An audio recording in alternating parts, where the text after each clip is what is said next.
Majlis ke soalan yang ke-9 mempersilakan Tuan Murdi Bimol Yang Berhormat Mas Gading.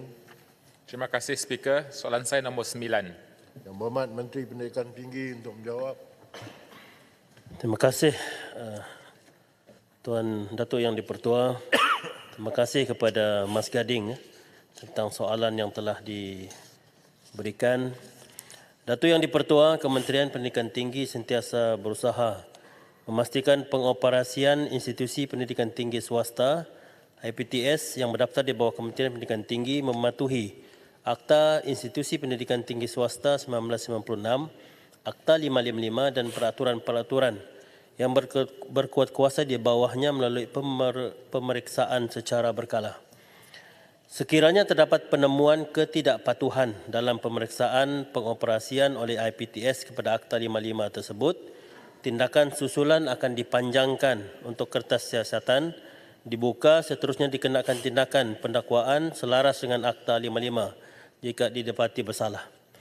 Dari tahun 2019 sehingga 2024 berdasarkan aduan ketidakpatuhan kepada Akta 55, pemeriksaan audit pematuhan telah dilaksanakan kepada 355 buah IPTS dan dalam tempoh tersebut sebanyak 146 kertas siasatan telah dibuka ke atas IPTS oleh KPT melalui Jabatan Pendidikan Tinggi berdasarkan aduan yang diterima. Berdasarkan jumlah kertas siasatan yang telah dibuka tersebut, sebanyak 82 kes yang telah dikenakan tindakan kompaun. Antara kesalahan-kesalahan yang kerap dilakukan oleh IPTS di bawah Akta 555 ini adalah seperti berikut. Seksyen 15, IPTS membuat perubahan butiran syarikat tanpa kelulusan ketua pendaftar. Yang ini 12 notis kompaun telah dikeluarkan. Seksyen 28, IPTS beroperasi di premis tidak berdaftar di bawah Akta 555. 12 notis kompaun juga telah dikeluarkan.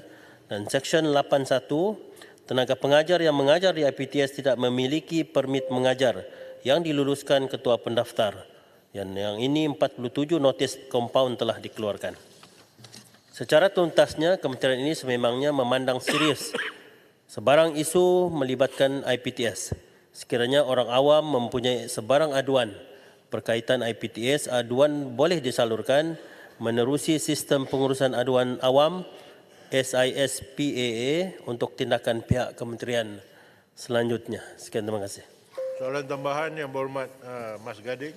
Terima kasih Speaker. Terima kasih Menteri. Soalan tambahan saya adalah, apakah strategi kementerian untuk bantu pelajar yang gagal mendapatkan pinjaman PTPTN ataupun PTPK untuk menyambung pengajian mereka? Sebab ada kes yang saya terima baru-baru ini, pelajar tersebut dipaksa untuk membuat pinjaman luar. Dan kedua, apakah tindakan kementerian terhadap IPT yang terima dan ambil pelajar yang sah-sah tidak layak dari segi keputusan akademiknya, dapat sambung belajar, dapat pinjaman tetapi sijilnya tidak diiktiraf.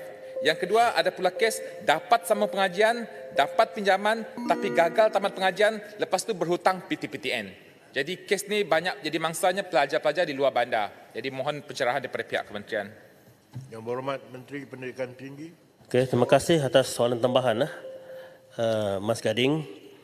Ya, ini memang merupakan antara perkara serius yang diambil perkara diteliti oleh pihak kementerian.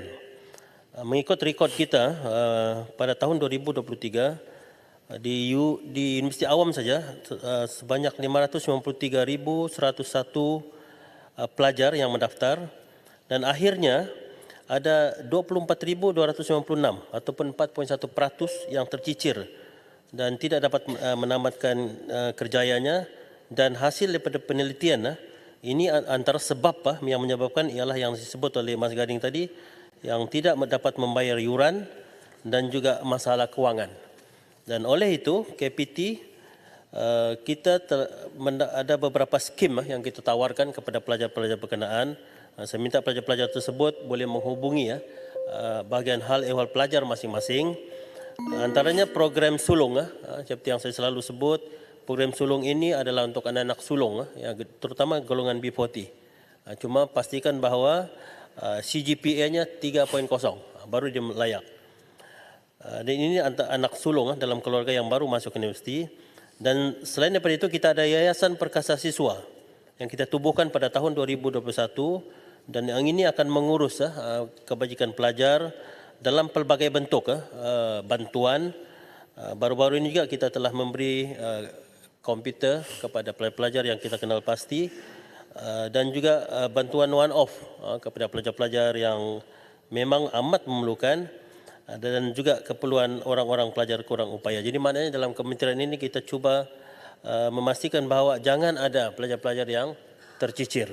Dan yang disebut tentang tindakan kementerian untuk mana-mana pelajar yang tidak layak tapi diambil juga di IPTS yang berdaftar di bawah KPT perlu mendapatkan kelulusan ketua pendaftar sebelum menawarkan kursus pengajian dengan syarat yang ditetapkan termasuk syarat kelayakan masuk pelajar.